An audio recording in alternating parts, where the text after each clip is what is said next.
사랑하는 하나님 아버지, 오늘 우리에게 허락하신 은혜가 얼마나 크고 풍성한지를 말씀을 통해 확인하게 하시고 우리의 삶의 자리에서 그 은혜를 기억하며 힘을 내어 하루하루 살아낼 수 있도록 주님 도와주십시오. 예수님의 이름으로 기도합니다. 아멘. 복음서에 다 기록이 되어 있는 게 예수님이 십자가에서 죽으신 사건입니다. 우리가 이렇게 마태복음, 마가복음, 누가복음, 요한복음 이 사복음서를 읽을 때 거의 대부분의 내용이 예수님의 살아계셨던 모습들과 또 십자가를 지신 내용, 또 부활하신 내용이 다 기록되어 있지만 조금씩 다르기도 하고, 또 어떤 복음서에는 기록이 되어 있는데 어떤 복음서에는 기록이 되어 있지 않고, 또 이 복음서에는 자세하게 기록되어 있는데 어떤 복음서에서는 좀 덜 자세하게 기록되어 있는 내용들이 있어요. 그런데 이 예수님께서 십자가를 지시고 죽으신 사건은 우리가 상식적으로 아는 것처럼 매우 중요한 사건이기 때문에 사복음서에 다 기록되어 있습니다. 그런데 예수님께서 그 십자가를 지실 때 우리가 그냥 쓱 놓쳐버릴 아주 중요한 사건이 하나 있습니다. 그냥 예수님이 십자가를 지셨더니 죽으셨더라 라고 기록되어 있는 것이 아니라 이 복음서에 굉장히 짧게 기록되어 있지만 중요한 본문인데요, 제가 그 본문을 여러분들에게 한번 읽어드릴게요. 그게 마태복음, 마가복음 중에 제가 마가복음을 좀 읽어드릴게요. 마가복음 15장 37절 38절입니다 들어보세요. 예수께서 큰 소리를 지르시고 숨지시니라. 이에 성소 휘장이 위로부터 아래까지 찢어져 둘이 되니라. 아멘. 어떤 내용입니까? 성소에 있는 휘장이 이렇게 찢어진 내용이에요. 저 역시 성경을 읽을 때 어렵거나 좀 답답한 본문들이 있습니다. 아마 여러분들도 저와 비슷할 것 같은데 그게 이제 족보에 관한 본문이에요. 예수님의 족보는 그래도 마태복음에 기록되어 있어서 은혜롭게 읽을 수 있어요. 그런데 구약 성경에 보면은 사람들의 이름만 냅다 한 장씩 막 적혀 있거든요. 그 본문이 만약에 오늘 아침에 묵상해야 되는 말씀이다 그러면 정말 깝깝한 거예요. 이거 어떻게 묵상을 해야 되지? 여기서 내가 어떤 은혜를 발견하지? 처음 보는 이름이에요. 예를 들어서 우리 교회 성도들의 이름이 적혀 있다면 그냥 기억이라도 하겠죠. 죄송합니다, 반말이 아닙니다. 양민우는 소리를 낳고 이런 식으로 적혀 있다면 맞아, 그 집사님 이번에 아이가 이렇게 태어나지. 근데 전혀 밑도 끝도 없는, 그리고 철수, 영희 이런 것도 아니라 이상한 이름들이 막 기록되어 있으니까 이게 뭔가 싶은 부분이 족보고, 그 다음이 사실은 오늘 히브리서에 기록되어 있는 성막에 관한 내용입니다.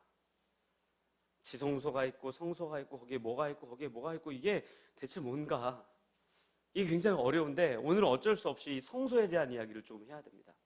예수님께서 십자가를 지실 때 그 성소에 있었던 휘장이 쭉 갈라졌다라는 걸 우리가 좀 이해하기 위해서 구약에 기록되어 있는 성소의 모습을 좀 우리가 알아야 되는데, 여러분들 그냥 제가 천천히 이야기를 할게 잘 들어보세요. 성소가 있습니다. 그냥 쉽게 제가 설명드리면 하나님 앞에 제사를 드리는 장소라고 생각하시면 돼요. 그런데 이 성소 안에 지성소가 있어요. 그러니까 지성소는 성소보다 조금 더 작은 개념이죠. 근데 이 성소에는 제사장들밖에 못 들어갑니다. 아무나 못 들어가요. 그런데 심지어 이 지성소에는 제사장들 중에서도 대제사장들만 들어갈 수 있어요. 그런데 또 이 대제사장들도 아무 때나 들어갈 수 있는가? 그렇지 않아요. 유대력으로 7월 10일 대속죄일이라고 하는데 그때 1년에 한 번 들어가서 하나님 앞에 제사를 드릴 수 있는 자격이 주어지는 거예요. 이 휘장이 어떤 거냐면 방금 말씀드린 좀 큰 의미의 성소와 지성소의 경계, 그게 휘장입니다. 그냥 굉장히 두꺼운 커튼이라고 생각하면 돼요. 거기 아무나 못 들어가는데 대제사장만 1년에 한 번 들어가서 제사를 드릴 수 있어요. 그런데 예수님이 죽으실 때 이 커튼이 갈라져 버린 거예요. 이게 어떤 의미인가 하면 우리가 방금 제가 이야기하고 여러분들이 들었던 것처럼 대제사장들만 들어가서 이스라엘 백성들의 죄를 가지고 대제사장이 1년에 한 번 하나님께 하나님의 은혜를 구할 수 있었던 것이 이제 갈라졌기 때문에 우리가 누군가에게 우리의 죄를 의탁하면서 당신이 대제사장이니까 하나님께 내 죄를 좀 아뢰어 주십시오. 내가 하나님 앞에 나아갔다가 천벌을 받을까 두려우니 당신이 대표격으로 들어가서 좀 해주십시오. 이럴 필요가 없어졌다는 것이고, 또 한 가지는 7월 10일 1년에 한 번만 들어가서 하나님께 은혜와 용서를 구할 수 있었던 것이 이제는 그 휘장이 갈라졌기 때문에 언제든지 하나님 앞에 은혜를 구할 수 있는 그런 우리의 인생이 되었다는 것을 예수님의 죽음으로 말미암아, 그 휘장이 갈라지는 사건으로 말미암아 우리가 알 수 있는 거예요. 저는 오늘 이 히브리서 9장 말씀 우리가 묵상하기 전에 여러분들 진심으로 감사했으면 좋겠습니다. 우리가 언제든지 주 앞에 주의 은혜를 구할 수 있고, 죄인된 우리가 누군가를 거쳐서가 아니라, 여러분들 오해하지 마십시오. 목사인 제가 여러분들보다 믿음이 좋거나 훌륭하지 않아요. 제가 기도하면 더 잘 들어주고 그런 거 없습니다. 우리 모두가 하나님의 백성이기 때문에 주 앞에 그 은혜를 간구하고 주 앞에 기도하는 모든 내용을 하나님이 기쁘게 받아주시는 것이지, 목사니까 기도를 더 하나님이 받아주시고, 뭐 어떤 교회 직분이 있기 때문에 더 크게 받아주시고 이런 거 없어요. 우리 모두가 하나님의 백성이고 하나님께서 정말로 그 기도를 기쁘게 받아주시는 그 자리에 서 있다는 것을 여러분들 기억하셔야 돼요. 오늘 우리가 그 사실을 알고 오늘 이 본문을 살펴봐야 됩니다. 왜 그런가 하면은 유대인들 중에, 또한 유대인들 중에 예수를 믿게 된 수많은 사람들 중에 그 하나의 제사, 성소와 지성소를 왔다 갔다 하는 그 구약의 여러 가지 관습들, 그런 제사들을 가지고 어떻게 생각했는가 하면 그것이 본인에게 있어서 어떤 특별한 자격이라던가 어떤 특별한 믿음의 증명이라든가 너희들에겐 없는 나만 갖고 있는 특권 의식으로 생각하며 그 믿음을 자랑하기 시작했어요. 이방인들에게 그렇게 이야기하는 거죠. 너희 조상들은 이렇게 제사 드려봤어? 이렇게 하나님과 독대해봤어? 그렇게 생각하는 그들에게 휘장이 갈라지면 이제 누구나 언제든지 하나님의 은혜를 간구할 수 있는 은혜의 자리에 있습니다라고 가르치고 있는 게 오늘 이 히브리서 9장 본문이에요. 그래서 오늘 성소와 지성소에 대한 이야기를 어쩔 수 없이 할 수밖에 없는 겁니다. 여러분들 오늘 본문에 이렇게 기록되어 있어요. 보세요. 제가 좀 마지막 절을 좀 읽어드릴게요. 8절, 9절, 10절입니다. 이렇게 기록되어 있어요. 성령이 이로써 보이신 것은 첫 장막이 서 있을 동안에는 성소에 들어가는 길이 아직 나타나지 아니한 것이라. 이 장막은 현재까지의 비유니 이에 따라 드리는 예물과 제사는 섬기는 자를 그 양심상 온전하게 할 수 없나니 이런 것은 먹고 마시는 것과 여러 가지 씻는 것과 함께 육체의 예법일 뿐이며 개혁할 때까지 맡겨둔 것이니라. 아멘. 무슨 뜻입니까? 그 성소가, 그 성막이, 그 제사의 모습들이 너희들의 믿음의 증거나 전부가 되는 것이 아니라 예수 그리스도를 예표하는 하나의 예표였는데 왜 그것을 눈치채지 못하고 그것을 너희들의 자랑으로 여기느냐? 이제는 예수가 있기 때문에 너희들에게 그런 것이 정말 비유일 뿐이지 그 은혜가 너희들에게 이미 주어졌음을 너희는 왜 눈치 못 채고 있느냐? 라는 설명을 이 히브리서 기자가 초대교회 성도들에게 하고 있는 거예요. 그런데 9장 1절부터 보면은 이 성소와 지성소에 있었던 그러니까 이거를 뭐라고 표현할까요? 그냥 여기 있는 이름을 제가 불러드릴게요. 이 성소 안에는 뭐가 있었냐면요, 2절에 보면 이렇게 기록되어 있어요. 등잔대와 상과 진설병이 있었다. 이게 쉽게 설명하면 등잔대는 말 그대로 촛대예요. 그리고 상, 말 그대로 상입니다. 진설병은 쉽게 얘기하면 떡입니다. 그러니까 이 성소 안에 어떤 게 있냐면 촛불을 올려놓는 촛대와 그리고 떡을 올려놓을 수 있는 떡상과 그 위에 떡이 있대요. 우리가 잘 아는 것처럼 이 촛대는 뭡니까?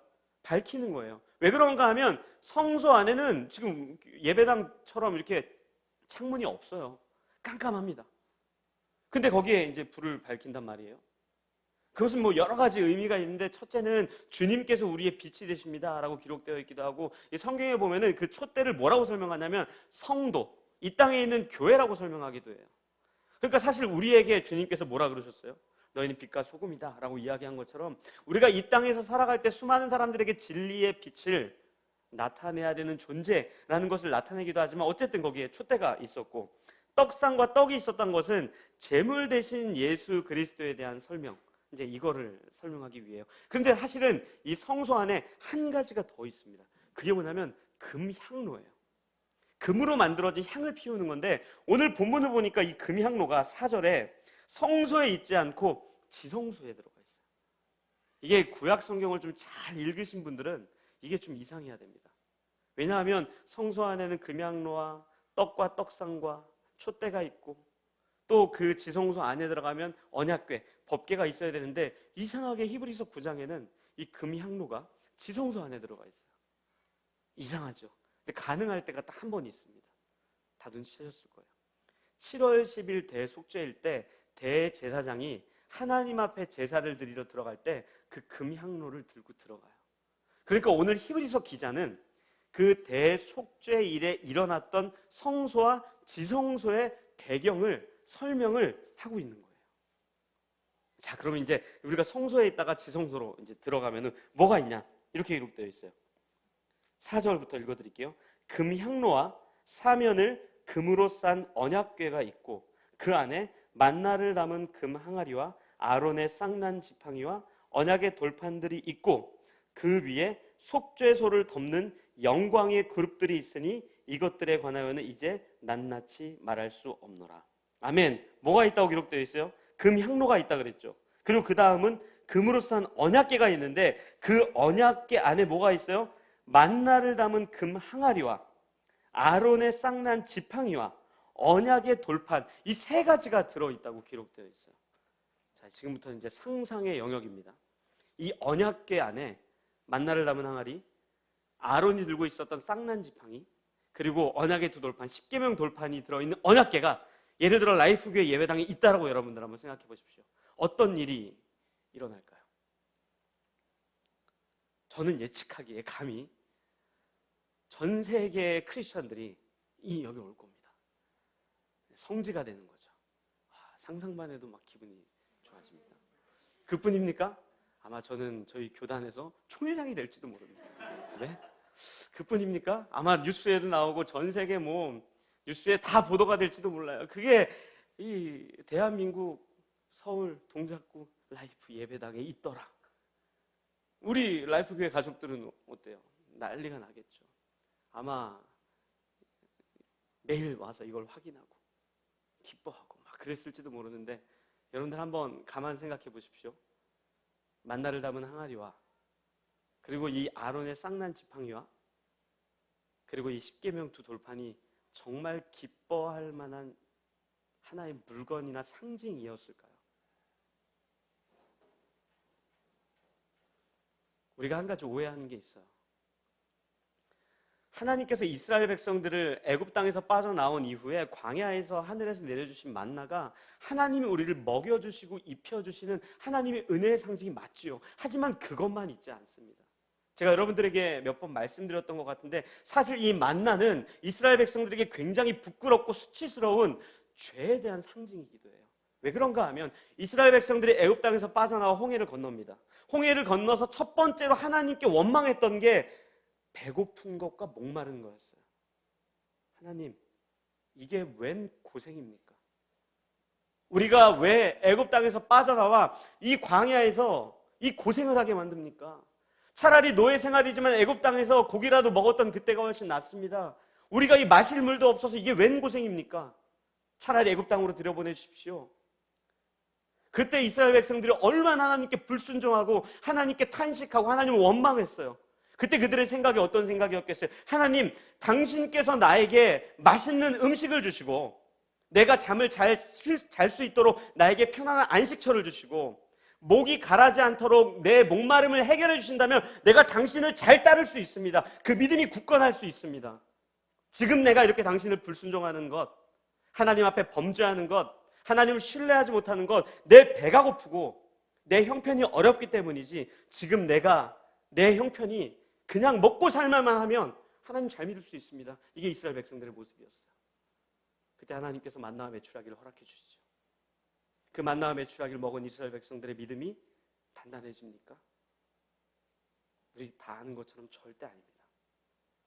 배고플 때는 배고픈 대로 하나님 앞에 범죄해요. 배가 부르면요, 배가 부른 대로 하나님 앞에 범죄합니다. 우린 늘 그렇게 기도해요. 주님, 내가 이 문제만 해결이 되면, 이 사건만 지나가면, 이 문제만 완벽하게 해결되면 내가 진짜 신실하게 나 믿을 수 있을 것 같아요. 이거 안 해본 사람들처럼 저를 쳐다보지 마십시오. 고3 때 우리 뭐라고 기도해요? 대학만 들어가면. 대학생이 돼선 또 뭐라 그래요? 내가 졸업만 하면. 졸업하고 난 다음 뭐라 그러죠? 내가 이번에 직장만 잘 들어가면, 직장에 들어간 다음 또 뭐라 그러죠? 내가 결혼만 하면, 첫째 애가 태어나기만 하면 내가 당신 신실하게 따르겠습니다. 그런데 우리가 날마다 삶의 자리에서 확인하는 건 뭐예요? 배가 고플 때에도, 배가 부른 뒤에도, 고등학교 졸업할 그때에도, 대학 들어갔을 그때에도, 대학을 졸업할 그때에도, 직장에 들어간 그 후에도, 자녀를 낳았을 그때에도, 심지어 하나님 품에 안기기 전날까지도 하나님 앞에 범죄하는 우리의 죄인됨을 확인하는 것이 이 만나의 상징이에요. 두 번째 뭐가 들어있었죠? 아론의 쌍난 지팡이입니다. 여러분들, 이 아론이 들고 있었던 지팡이가 처음부터 싹이 막 났던 지팡이가 아니에요. 하나님께서 모세와 아론을 인도자로 세우시고 애굽 땅에서 빠져나올 때 그때부터 들고 있었던 지팡이인데, 이 지팡이 언제 싹이 나는가 하면 광야 생활을 하다 보니까 이제 이스라엘 백성들 중에 거기 이름이 정확히 기록되어 있는데 누구냐면 고라, 온, 다단, 아비람, 이게 한 그룹의 리더격이었어요. 근데 이 사람들이 모세와 아론과 미리암을 시기하고 질투하기 시작한 거예요. 왜 너희들만 리더의 자리에 앉아있냐? 가만 보니까 너희랑 우리랑 별로 다를 것 없는데, 가만 보니까 너희 믿음이나 우리의 믿음이나 비등비등한 것 같은데 왜 모세 아론만 저기 있지? 너무너무 기분 나쁘다 라면서 쿠데타를 일으켜버려요. 그때 하나님께서 이스라엘 백성들 다 모으시고 이렇게 이야기하세요. 각 지파별로 지팡이 하나씩을 가져와서 거기에 지휘자, 사령관의 이름을 적으라 그래요. 그리고 내가 택한 리더가 누구인지를 그 다음 날에 이 지팡이에 싹이 나고 열매가 맺히고 순이 돋는 걸로 내가 확인시켜 주겠다라고 이야기를 해요. 그리고 그 다음 날 아론의 지팡이에 정말 싹이 나고 순이 돋고 거기 살구 열매가 맺혀 있다고 이렇게 기록되어 있어요. 그때 났던 사건이에요. 우리 그 본문 보면서 역시 하나님은 선의의 하나님이지, 그래 아론이 리더지, 모세가 리더지라고 생각하는데, 여러분들 사실 우리의 성정을 생각해보면 우리가 모세입니까 아론입니까 누굽니까? 우리 고라예요. 우리 온이라고요. 우리 다단 아비람이에요. 우리 교회 이야기 아니라서 참 이야기하기가 조심스러운데, 제가 어렸을 때 신앙생활했던 대부분의 교회에서 교회 어른들의 갈등이 언제 일어나는지 아십니까? 장로 투표하거나 권사 투표하거나 집사 투표하면 일어납니다. 왜 저 사람은 장로 됐고 저 사람은 권사 됐고 저 사람은 집사 됐는데 나는 이번에 투표에서 떨어졌나? 우리는 아닐 것 같아요? 다 똑같은 문제예요. 이 아론의 쌍난 지팡이는 어떤 하나님께서 리더십을 인정해 준 게 아니라 이스라엘 백성들 가운데 교묘하게 감춰져 있던 시기와 질투와 욕심과 교만한 마음을 그대로 거기에 담아둔 거예요. 복음서를 보면은 예수님의 제자 중에 야고보와 요한, 우레의 아들이라 기록되는데 그 두 명이 예수님께 이런 부탁을 합니다. 주님, 당신이 높은 보좌에 앉으셨을 때 나를 오른편에 왼편에 앉혀주십시오. 그 이야기를 듣고 주위에 있던 제자들이 확 화를 내요. 왜요? 너 어떻게 십자가 지치러 오신 예수님 앞에 그런 얘기를 할 수 있어? 이런 생각일까요? 절대 아니에요. 자기들이 먼저 그 얘기하려고 그랬는데 순서를 뺏긴 거죠. 그래도 이왕이면 넘버 2 해먹고 넘버 3 해먹는 게 난데 저 녀석들이 넘버 2, 넘버 3 자리 달라 그랬으니까. 그게 우리의 성정이고 우리의 모습입니다. 복음서를 볼 때마다 베드로 어떻게 예수님 3번 부인하고 도망갈 수 있냐라고 생각하시죠? 예수님의 제자들 주님과 함께 먹고 마시면서 어떻게 뿔뿔이 디아스포라로 흩어졌냐고 이야기하시죠? 우리는 왜 그 일을 안 한 줄 아세요? 왜 주님 부인 안 한 줄 아세요? 그 자리에 없었기 때문에 그래요. 만약에 우리가 이스라엘 백성들과 함께 광야를 살아냈던 그 백성 중에 한 명이었더라면 우리도 똑같이 그렇게 쿠데타 일으키고 내가 앉아야 될 저 자리에 왜 모세가 아론이 앉아 있습니까? 라고 따졌을지 모릅니다. 베드로보다 더 먼저 하나님 부인했을 거예요. 제자들보다 더 빨리 튀었을 거예요. 그게 아론의 쌍난 지팡이에요. 세 번째, 십계명 두 돌파는 뭐예요? 며칠 전에도 말씀드렸던 것처럼 단 하나의 율법도 지킬 수 없는, 첫 번째, 두 번째, 세 번째, 네 번째 쭉 10가지 계명만이라도 지켜야 되는데 그것 하나 지킬 수 없는 인간의 죄된 본성이 그 언약궤 안에 고스란히 담겨 있어요. 그리고 그 위에 이 그룹이라고 이렇게 되는데 천사의 날개, 이거를 속죄서라고 하는데 다른 이름으로 뭐라 그러는 줄 아세요? 시은좌라고 합니다.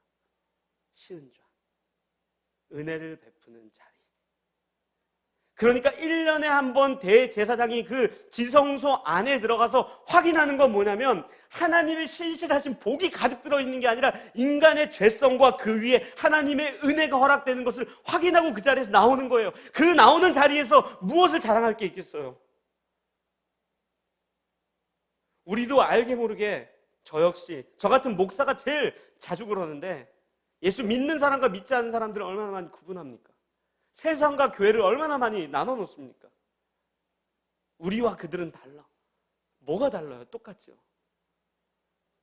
바리새인들이, 수많은 유대인들이 하나님께서 허락해 주신 그 은혜가 무엇인지조차 모르고 그것이 어떻게 자신의 믿음의 어떤 훈장인 양, 배지인 양 여기다 하나 붙이고 여기다 하나 붙이고 그것이 자신의 믿음을 증명하는 것인 것 마냥 살아가고 있는 그들에게 오늘 히브리서 기자가 오직 확인해야 되는 것은 인간의 죄된 본성과 그 위에 은혜를 허락해 주신 하나님의 은혜 말고는 없습니다라고 오늘 우리에게 이야기하고 있는 거예요.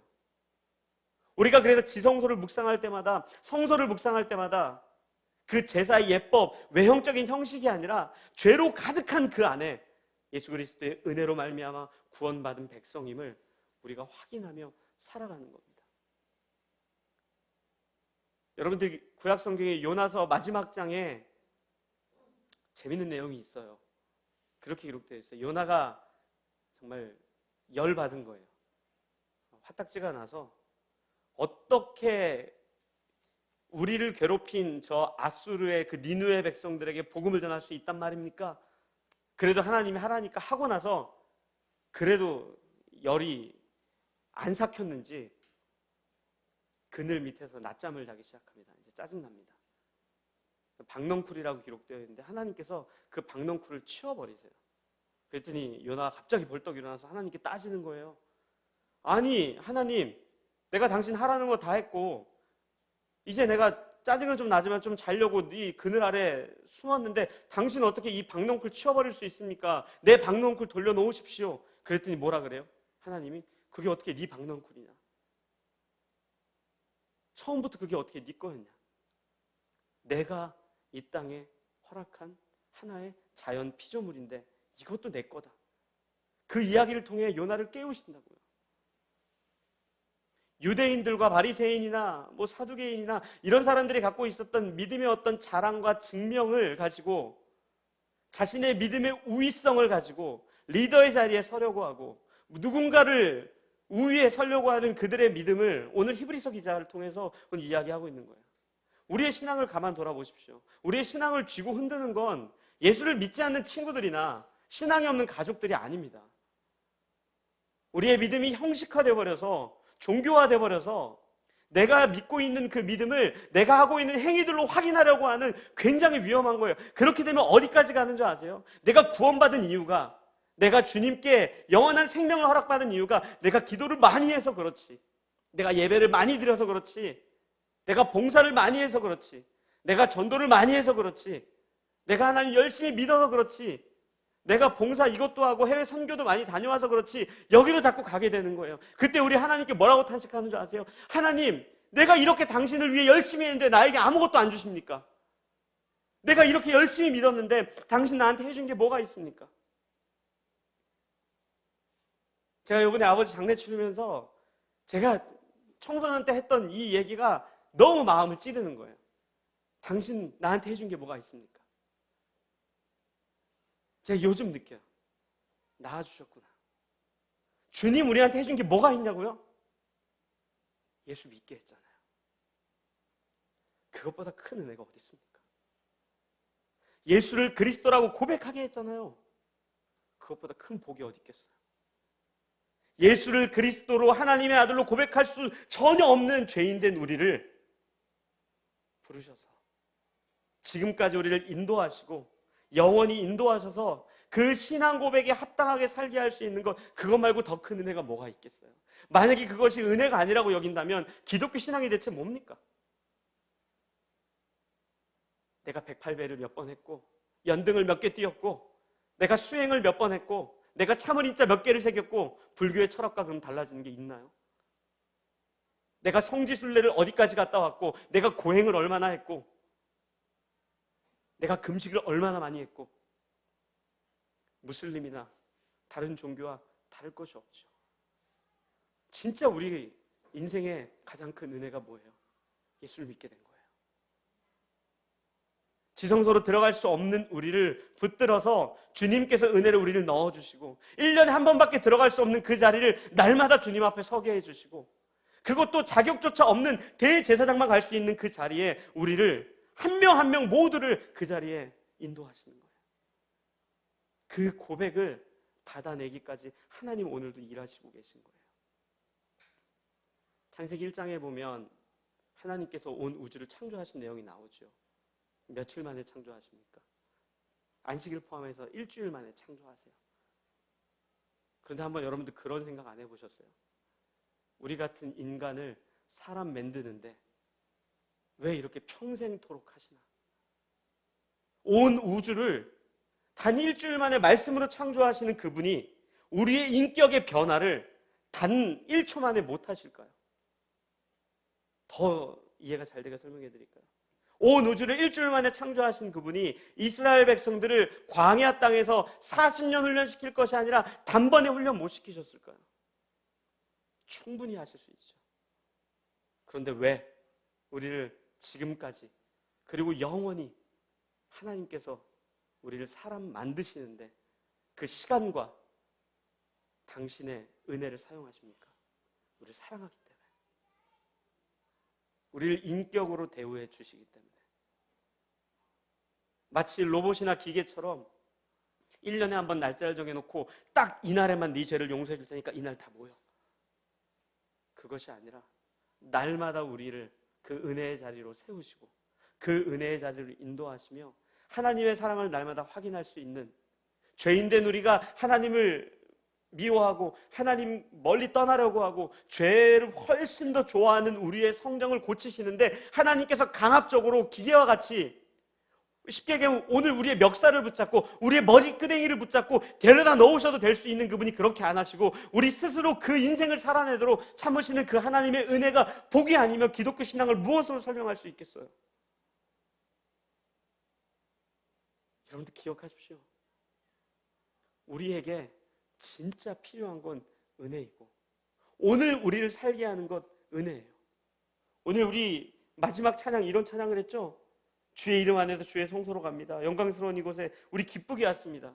여러분들 구약시대라고 한다면 대제사장이 기쁘게 갔을까요? 왜 대제사장만 거기에 들어갑니까? 여러분들 대제사장이 들어갈 때 그냥 들어가지 않아요. 몸에 방울을 답니다. 왜 방울을 다는지 아세요? 거기에는 대제사장밖에 못 들어가요.